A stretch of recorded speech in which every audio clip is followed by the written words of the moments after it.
નમસ્કાર દર્શક મિત્રો, બ્રેકિંગ ન્યૂઝમાં આપનું હાર્દિક સ્વાગત છે. આપ જોઈ રહ્યા છો ગુજરાત ન્યૂઝ 24. પરશુરામ જયંતિ નિમિત્તે ભવ્ય શોભાયાત્રાનું આયોજન. જાફરાબાદ ખાતે ભગવાન પરશુરામજીના પાવન જન્મોત્સવ નિમિત્તે દર વર્ષની જેમ પરંપરા અનુસાર આ વર્ષે પણ સમસ્ત બ્રહ્મ સમાજ દ્વારા ભવ્ય શોભાયાત્રાનું આયોજન કરવામાં આવ્યું છે.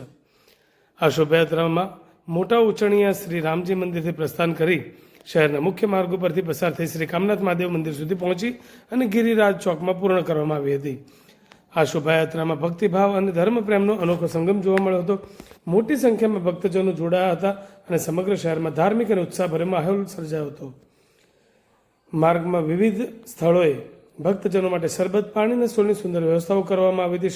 શોભાયાત્રામાં ડીજેના તાલે યુવાનો અને ભક્તજનો ઉમંગ અને ઉત્સાહનો માહોલ જોવા મળ્યો હતો. સાથે સાથે ભગવાન પરશુરામજીના જયઘોષથી સમગ્ર વાતાવરણ ગુંજી ઉઠ્યું હતું. આ પવિત્ર પ્રસંગે ભક્તજનો મોટી સંખ્યામાં ઉપસ્થિત રહી શોભાયાત્રાને સફળ બનાવી અને ભગવાન પરશુરામજીના આશીર્વાદ પ્રાપ્ત કર્યા હતા. ત્યારબાદ ગીતાબેન દિનેશભાઈ મશરૂ તરફથી મહાપ્રસાદીનું આયોજન કરવામાં આવ્યું હતું. અમરેલીથી ગુજરાત ન્યૂઝ 24 માટે જિલ્લા બ્યુરો ચીફ જિગ્નેશ બારૈયા, અમરેલી.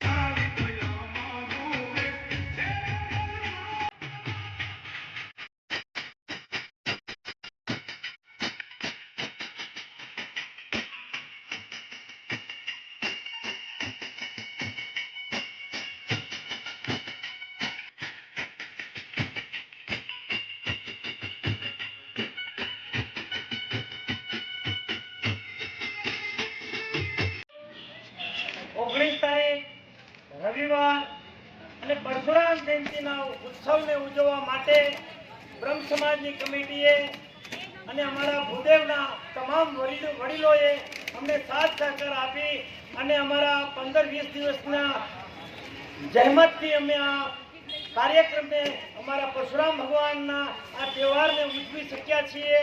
અને જાફરાબાદના માન્ય ધારાસભ્યશ્રીના ચિરંજીવ ભાવેશભાઈ ઉપસ્થિત આપી, કોળી સમાજના મનહરભાઈ પટેલ, એના ત્રણેય પટેલો સાથે રહી, ખારવા સમાજના પટેલો સાથે રહી અને અમને બ્રહ્મ સમાજને નવાજ્યો છે, વાણંદ સમાજે નવાજ્યો છે, સાધુ સમાજે નવાજ્યા છે, વણિક સમાજે અમને નવાજ્યા છે.